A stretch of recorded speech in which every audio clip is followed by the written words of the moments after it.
MTG book, important chapter, matter in our surroundings, important things.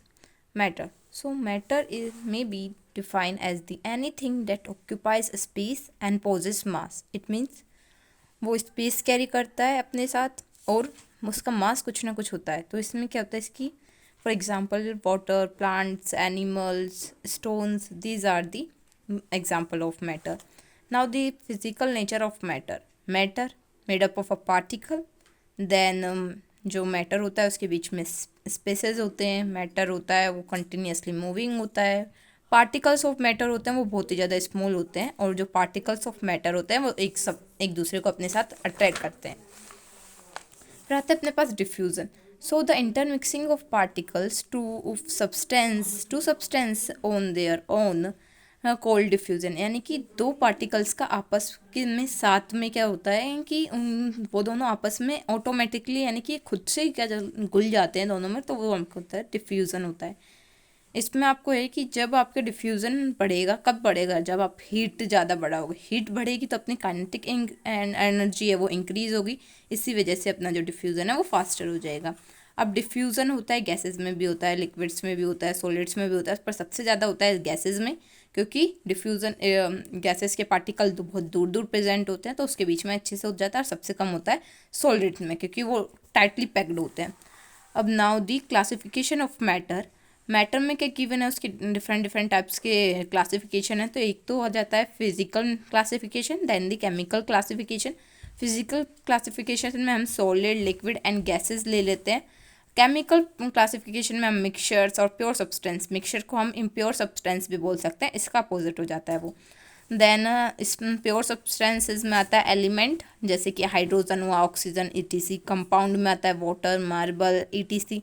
Compound भी two types के होते हैं, एक इनऑर्गेनिक कंपाउंड और दूसरा होता है organic compounds. Mixture two types के होते हैं, होमोजीनियस मिक्सचर और दी हेट्रोजीनियस मिक्सचर. अब पहले हम पढ़ेंगे बेसिस ऑफ फिजिकल स्टेट पे सॉलिड, लिक्विड और गैसेस के बारे में हम पहले पढ़ेंगे. हम सॉलिड स्टेट के बारे में पढ़ते हैं. तो सॉलिड स्टेट होता है उसकी फिक्स्ड शेप होती है, फिक्स्ड वॉल्यूम होती है. फिर सॉलिड होता है वो बहुत ही हार्ड होता है, वो कंप्रेसिबल नहीं होता. कंप्रेस्ड यानी कि दबा, जैसे उसको दबा देते हैं, जैसे कि गैस को तो अपन लोग फिल कर देते हैं दबा दबा के, तो ये सॉलिड को हम नहीं कर सकते ऐसा. Solid do not flow. Solid होते हैं वो फ्लो नहीं कर सकते. सॉलिड की हाई डेंसिटी होती है. अब लिक्विड स्टेट पे क्या है, इसकी फिक्स्ड वॉल्यूम होती है बट नॉट फिक्स्ड शेप. इसकी फिक्स्ड शेप नहीं होती. लिक्विड्स के पास अपनी कंप्रेसिबिलिटी है, नहीं है, sorry, can not be compressed much, ये नहीं हो पाते. लिक्विड्स फ्लो करते हैं high level to low level पे. Liquids have the lesser density than solid, यानी कि उसके पास, लिक्विड के पास जो होती है वो सॉलिड से तो कम डेंसिटी होती है, पर गैसेस से ज़्यादा डेंसिटी होती है. Solid, liquid and gases can diffuse into liquid. तीनों किसके के अंदर डिफ्यूज़ करते हैं, लिक्विड के अंदर डिफ्यूज़ करते हैं. Gaseous state. अब गैसियस स्टेट एक हाईली कंप्रेसिबल है होता है, जैसे कि हम सीएनजी का यूज़ करते हैं तो वो हम उसे सिलेंडर में, जो गैस सिलेंडर आता है उसके अंदर दबा दबा के भर के आता है वो. तो गैसेस में लो डेंसिटी होती है, इजीली डिफ्यूज़ हो जाते हैं वन अनदर के साथ. इनकी कोई भी फिक्स शेप या फिर फिक्स्ड वॉल्यूम नहीं होती. अब ये कुछ पोस्टुलेट दिए गए हैं kinetic molecular theory of matter के. सो इसमें क्या है, फर्स्ट क्या है कि जो मैटर है वो कंपोज होता है स्मॉल पार्टिकल से, ये हमने पढ़ा था. बट इनको हम क्या बोलते हैं, इनको हम मॉलिक्यूल्स बोलते हैं. अब जो मैटर के बीच में जो स्पेसेस प्रेजेंट होता है, हमने प्रॉपर्टीज़ में पढ़ा था, उन्हें हम इंटरमोलिकुलर स्पेस बोलते हैं. और जो अट्रैक्शन बिटवीन होता है दोनों मॉलिक्यूल्स के बीच में जो फोर्स ऑफ अट्रैक्शन होता है उसे हम attraction between the intermolecular force बोलते हैं.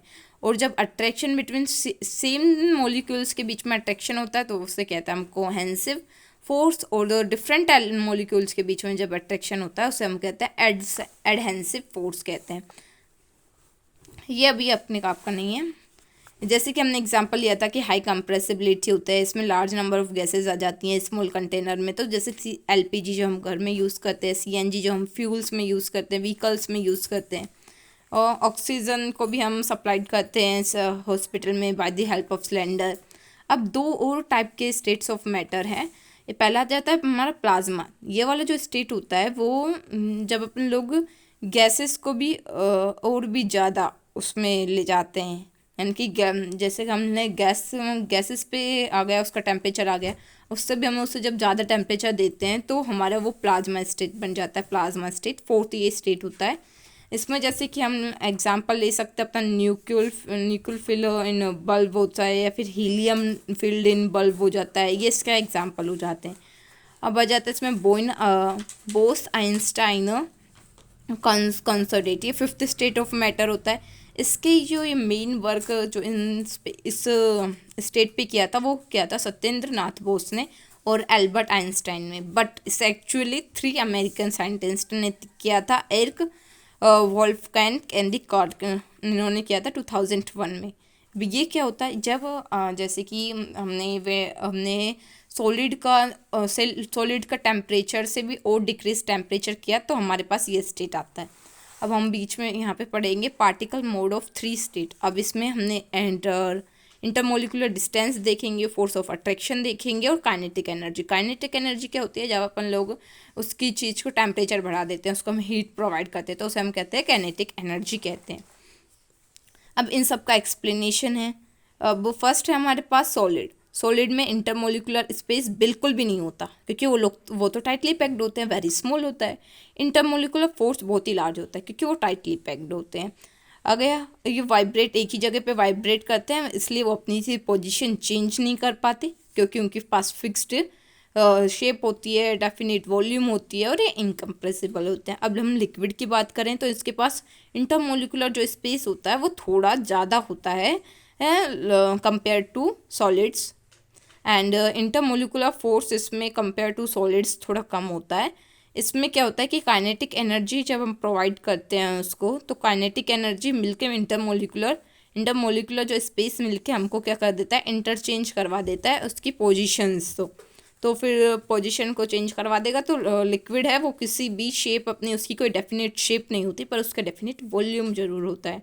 जब हम बात करते हैं गैसेस की, तो गैसेस में इंटरमोलिकुलर वो गैसेस होता है, इंटरमोलिकुलर जो स्पेस होता है वो तो बहुत ही ज़्यादा होता है, क्योंकि पार्टिकल्स बहुत दूर दूर होते हैं। और इंटरमोलिकुलर और फोर्स भी बहुत कम होता है, क्योंकि वो बहुत ही ज़्यादा दूर दूर होते हैं, तो उसमें वो फोर्स अट्रैक्ट नहीं कर पाते एक दूसरे का।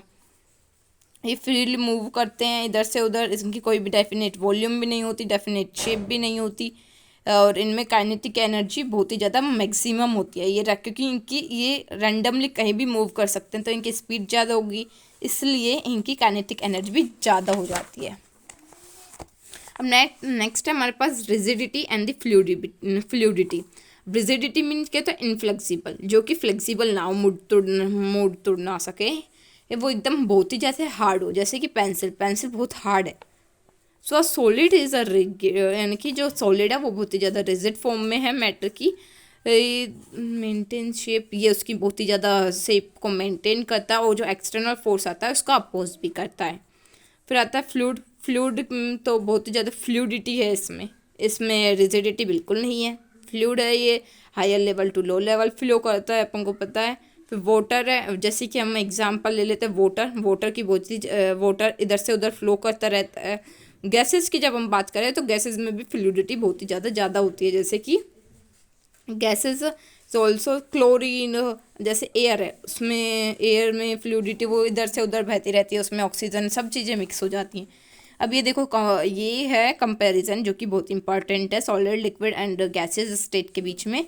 इंटरमोलिकुलर स्पेस इसमें कम होता है, इसमें ज़्यादा होता है, इसमें सबसे ज़्यादा होता है। इंटर पार्टिकल फोर्स इसमें स्ट्रॉन्ग होता है, इसमें वीक होता है, इसमें वेरी वीक होता है। नेचर इसका रिजिड फ्लूइड, और फ्लूइड आ जाता है इसमें हाईली फ्लूइड। कंप्रेसिबल इसमें नेक्सिबल, वेरी स्मॉल या फिर हाईली कंप्रेसिबल। शेप्स और वॉल्यूम, डेफिनेट शेप होती है, वॉल्यूम भी डेफिनेट होती है। इनडेफिनेट शेप होती है बट डेफिनेट वॉल्यूम होती है यहाँ पे, क्योंकि पानी तो उतना ही रहेगा ना, चाहे से तुम उसे एक बोतल में डालो, चाहे से उसे तुम कप में डालो, ग्लास में डालो। और इसमें गैसेस में होता है इनडेफिनेट शेप होती है, और उसकी वॉल्यूम भी इनडेफिनेट हो सकती है, क्योंकि वो कंप्रेसिबल है। डेंसिटी इसकी हाई होती है, इसकी लेस होती है कंपेयर टू सॉलिड, बट इसकी सबसे कम डेंसिटी होती है गैसेस की। अब आता है मोलिकुलर मोशन और काइनेटिक एनर्जी। हम सबसे बात करते हैं काइनेटिक एनर्जी की। इसमें सॉलिड में बहुत ही ज़्यादा लो होती है, इसमें कंपेरेटिवली हाई होती है, बट इसमें वेरी हाई होती है। डिफ्यूज़न होता है वो सॉलिड में नेग्लिजिबल होता है, फिर लिक्विड में स्लो होता है, इसमें वेरी फास्ट हो जाता है। ये अभी अपने काम का नहीं है, ये आपको समझ में नहीं आएगा।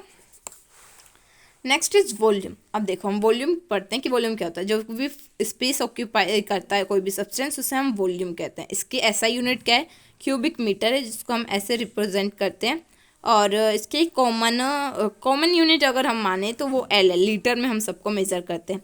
अब इसमें क्या है, 1 litre is equals to 1 cubic decimetre, 1 litre is equals to 1000 ml, 1 ml is equals to cubic centimetre, ये सब चीज़ें। फिर हम नेक्स्ट करते हैं डेंसिटी पे, तो मास पर यूनिट यानी कि density is equals to mass upon volume होती है, ये हमारी डेंसिटी होती है। डेंसिटी की ऐसा यूनिट होता है KG cubic, KG upon cubic, क्योंकि देखो मास की जो ऐसा यूनिट होता है वो केजी होती है, वॉल्यूम की होती है मीटर क्यूबिक, तो इसकी जो हमारी ऐसा यूनिट बन जाती है वो बन जाती है केजी मीटर क्यूब बन जाती है।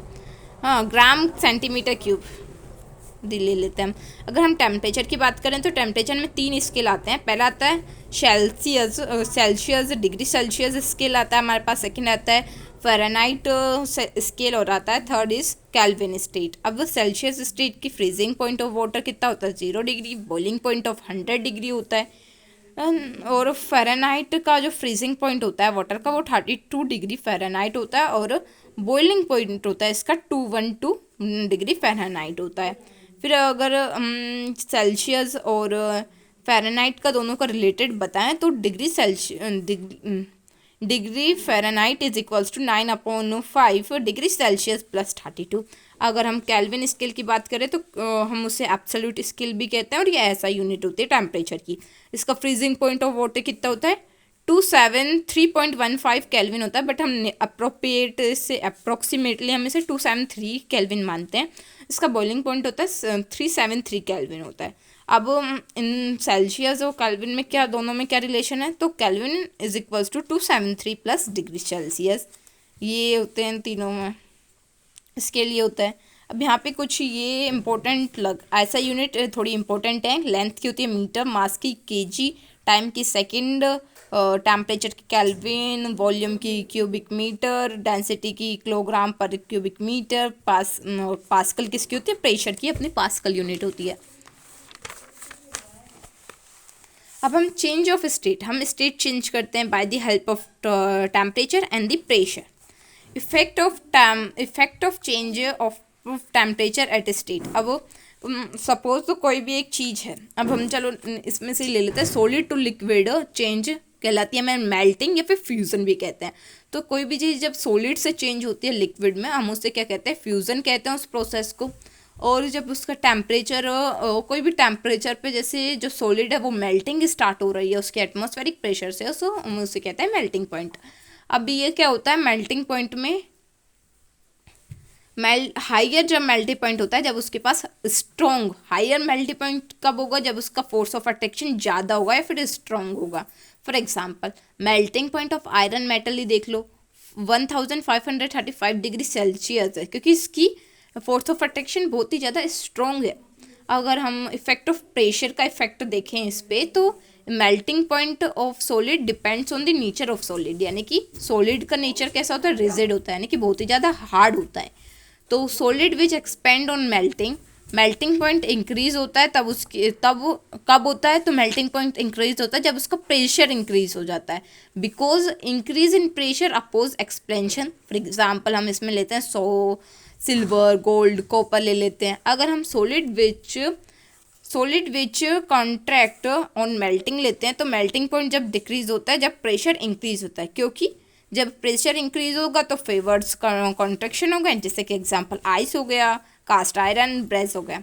अब इफेक्ट ऑफ इम्प्योरिटीज़ हम देखते हैं, तो the addition of impurities in the solid decrease the melting point of the solid. अब देख क्या होता है कि या द एडिशन ऑफ इम्प्योरिटीज़ में हम क्या लेते हैं, सॉलिड जब उसकी डिक्रीज़ होती है, इम्प्योरिटीज़ ऑफ सॉलिड की जब यानी कि डिक्रीज़ होती है, तो उसका जो मेल्टिंग पॉइंट है वो डिक्रीज़ होता है। ये हो जाएगा। इसमें एग्जांपल अपने पास आ जाएगी rose metal, melting point of rose metal कितना होता है, अपने पास होता है वो बिटवीन आता है 34 से 94, 94 टू 98 डिग्री सेल्सियस तक आ जाता है। अगर हम लिक्विड टू गैस चेंज के बारे में बात करें तो इसमें आ जाता है, ये प्रोसेस होती है जो लिक्विड से गैस फॉर्म में कन्वर्ट होता है, उसे हम वेपराइजेशन भी कहते हैं और बॉइलिंग भी कहते हैं। और जब कोई भी लिक्विड बॉईल होना स्टार्ट कर देता है तो उसे हम बॉइलिंग पॉइंट कहेंगे। इसमें क्या होता है, इम्प्योरिटीज जितनी इंक्रीज होगी बॉइलिंग पॉइंट उतना ही इंक्रीज होता जाएगा लिक्विड्स का। बॉइलिंग पॉइंट ऑफ वाटर कितना होता है केल्विन में, जो हमने अभी पढ़ा था 373 केल्विन होता है, जिससे हम वन एटम 80 एम प्रेशर भी कहते हैं। इसमें इफेक्ट ऑफ प्रेशर क्या होता है, बॉइलिंग पॉइंट में क्या होता है, जब इंक्रीज होता है तो उसका एक्सटर्नल प्रेशर भी इंक्रीज होता है, और जब वो डिक्रीज होता है तो उसका एक्सटर्नल प्रेशर भी डिक्रीज ही होता है। एक चीज़ यहाँ पे थोड़ी इंपॉर्टेंट है, आपके क्वेश्चन पेपर में आ सकती है, difference between the gas and vapour. आप अभी तक उन दोनों को आप सेम ही समझते होगे, बट कुछ छोटा सा डिफरेंस है। A substance is said to be a gas if its boiling point to is below room temperature. इसका मतलब कोई भी सब्सटेंस का बॉइलिंग पॉइंट अगर रूम टेम्परेचर से बिलो जाता है तो हम उससे क्या कहते हैं, तो हम उससे कहते हैं अपना गैस कहते हैं। अगर वो सॉलिड फॉर्म यानी कि अपने रूम टेम्परेचर उसका बॉइलिंग पॉइंट कम होता है तो हम उसे कहते हैं गैसेस कहते हैं। फॉर एग्जांपल ऑक्सीजन हुआ, नाइट्रोजन हुआ, कार्बन हुआ, कार्बन डाइऑक्साइड। अगर रूम टेम्परेचर ज़्यादा हो जाएगा तो हम क्या कहेंगे, उसे वेपर स्टेट। एग्जाम्पल में आता है वेपर ऑफ वाटर, जब अपन लोग उसे एक एक्सटर्नल हीट प्रोवाइड करते हैं। जैसे पानी को हम जब एक्सटर्नल हीट प्रोवाइड करेंगे तभी तो वो वेपर में कन्वर्ट हो पाएगी, नॉर्मल रूम टेम्परेचर पे तो वो नहीं हो पाएगी ना। नेक्स्ट हम पढ़ते हैं सॉलिड टू लिक्विड चेंज, जो कि हम कंडेंसेशन कहते हैं उसे। जब गैस सॉलिड टू लिक्विड नहीं सॉरी गैस टू लिक्विड जब गैस लिक्विड में कन्वर्ट हो जाती है उसे हम कंडेंसेशन कहते हैं। ये क्या होता है, इसके ये रिवर्स किसके होता है, वेपराइजेशन के। वेपराइजेशन में क्या होता है, लिक्विड टू गैस कन्वर्ट हो जाता है, यहाँ पे गैस टू लिक्विड कन्वर्ट हो जाता है। एग्जाम्पल हम कह सकते हैं, अपना एप्लीकेशन हो सकती है, फॉग भी हो सकता है, क्लाउड्स होता है। हम लिक्विड टू सॉलिड जब हम इसे करते हैं तो जिसकी चेंज को कहते हैं फ्रीजिंग या फिर हम कहते हैं इसे सॉलिडिफिकेशन भी कह सकते हैं। तो फ्रीजिंग इज ऑल्सो, हाँ लिखा ही है देखो, सॉलिडिफिकेशन, जो कि रिवर्स प्रोसेस होती है एक मेल्टिंग पॉइंट की, ठीक है। इसका जो हम कहते हैं कि लिक्विड से जब वो सॉलिड में कन्वर्ट होने लगेगा धीरे धीरे तो हम उसे एक पॉइंट आता है वहाँ पे, उसे फ्रीजिंग पॉइंट कहते हैं हम वहाँ पे, ठीक है। तो इसकी इम्प्योरिटीज लोअर होगी तो फ्रीजिंग पॉइंट ऑफ लिक्विड भी बढ़ जाएगा। अब हम सब्लिमेशन की बात करते हैं, जो कि गैस सॉलिड से लिक्विड में कन्वर्ट होती है, फिर गैस से सॉलिड में कन्वर्ट हो जाती है। जब सॉलिड से कोई चीज़ गैस में कन्वर्ट होती है हम उसे कहते हैं सब्लिमेशन। बट जब ये प्रोसेस उल्टी चली जाती है, यानी कि गैस से सॉलिड में कन्वर्ट होती है, तो हम उसे सब्लिमेशन कहते हैं, या फिर हम उसे डिपोजिशन भी कह सकते हैं। एग्जाम्पल हम ले सकते हैं कैम्पोर, कपूर की जो गोलियाँ आती हैं वो, सोडियम कार्बन डाइऑक्साइड, जिसे हम आइस ड्राई आइस भी कहते हैं हम उसे। नैफ्थलीन बोल्स आ सकती हैं इसमें। अब एप्लीकेशन ऑफ सब्लिमेशन हम कह सकते हैं, एप्लीकेशन ऑफ सब्लिमेशन तो बहुत सारी हो जाएंगी इजीली, यानी कि आपको कहाँ पे आपको सब्लिमेशन दिखाई देता है, जैसे कि नैफ्थलीन बोल्स हो जाती हैं अपने पास, हाँ कैम्पूर हो जाता है अपने पास, ड्राई आइस आ जाती है अपने पास, ये सब चीज़ें। अब देखो effect of change of pressure on estates. अब क्या इफेक्ट होता है इस चीज़ का, तो इस चीज़ का देखो स्टाप होता है, फिर इसका स्टेट्स होता है, इफेक्ट होता है इसका process of conversation liquid into gas by increasing pressure and decreasing temperature is known as the liquefaction of gases. इसका मतलब जब गैस लिक्विड में कन्वर्ट हो जाती है by the help of increasing pressure और डिक्रीजिंग टेम्परेचर, तब हम उस प्रोसेस को कहते हैं liquefaction of gases. On applying in pressure the intermolecular space in gases decrease हो जाता है, ठीक है। जो मोलिक्यूल्स आते हैं वो पास में आते जाते हैं। जब हम लोग किसी भी चीज़ को ऊपर से प्रेशर करते हैं तो क्या होता है कि वो धीरे धीरे उसके जो मोलिक्यूल्स हैं वो पास में आते जाते हैं। Reducing pressure the reverse forms दो सॉलिड ड्राई। एक ही यहाँ से एमसीक्यूज बन सकता है कि सॉलिड कार्बन डाइऑक्साइड को हम किस नाम से जानते हैं, तो ड्राई आइस से हम उसे जानते हैं, जो कि वो डायरेक्टली कन्वर्ट हो जाती है ना कार्बन डाइऑक्साइड में। ये देखो एक ये वाली जो साइकिल है, हाँ, सॉलिड से लिक्विड में गया तो मेल्टिंग, पर लिक्विड से सॉलिड में आया तो फ्रीजिंग, लिक्विड से गैस में गया तो वेपराइजेशन, बट गैस से लिक्विड में आया तो कंडेंसेशन, सॉलिड से गैस में गया तो सब्लिमेशन, बट गैस से सॉलिड में गया तो डिसब्लिमेशन या फिर डिपोजिशन हम इसे कहते हैं। नेक्स्ट है हमारे पास लेंटेन हीट। अब लेंटेन का मतलब समझो, लेंटेन का मतलब होता है हिडन, कोई भी हिडन हीट है। जैसे फॉर एग्जांपल अभी मैं आपको समझाती हूँ, जैसे कि आप पानी गर्म कर रहे हो, तो पानी गर्म करोगे तो एक टाइम पे जाके वो बिल्कुल भी गर्म नहीं हुआ, तो उसमें जो हीट जा रही है, आपने तो हीट प्रोवाइड करी उसे, बट पानी गर्म नहीं हुआ, जो हीट वो जा रही है ना वो लैटेंट हीट होती है, जबकि छिपाई हुई हीट होती है, फिर बाद में जाके वो प्यूरी हीट है वो मिक्स हो जाती है और फिर पानी का पानी गर्म हो जाता है। तो जो शुरू से जो हम हीट दे रहे हैं उसे एट दैट पॉइंट, जब तक वो गर्म नहीं होता पानी, तो इस बीच की जो हीट होती है वो ही हमारी क्या होती है, लेंटेन हीट होती है। देखो लिखा भी है, the heat which is given to the system during a phase change and which is not use to rising temperature is called the latent heat. आई बात समझ में। अब हम लेंटेन हीट ऑफ फ्यूज़न की बात करें तो ये क्या डिफाइन करता है, फ्यूज़न यानी क्या होता है, जब कोई भी चीज़ सॉलिड से लिक्विड में कन्वर्ट होती है। तो कोई चीज़ जैसे आइस है, आइस मान लो जब वाटर में प्योरली अच्छी तरह से जब वो कन्वर्ट हो जाएगी, सॉलिड है वो लिक्विड में प्रॉपरली कन्वर्ट हो जाएगी, तब तक उसका जो हीट अपन लोगों से प्रोवाइड कर रहे हैं या फिर जितनी हीट वो ऑब्जर्व कर रही है वो उसकी लेंटेन हीट हो जाएगी। अब इसी का ये हो जाएगी लेंटेन हीट ऑफ वेपराइजेशन, यही हो जाएगी लिक्विड से जब अपन लोग गैस में कन्वर्ट करते हैं। जैसे पानी है, उसको गैस में जाने में कितना टाइम लगता है, फिर जो हीट देंगे अपन लोग उसे, वो हीट है वो हीट हो जाएगी, वो लेंटेन हीट हो जाएगी क्योंकि उस टाइम पे ना ही तो प्रॉपरली वो वेपर में रहती है, ना ही वो प्रॉपरली गैस में होती है। ठीक है, यही इसमें गिवन है, पढ़ लेना ज़रा ये आप।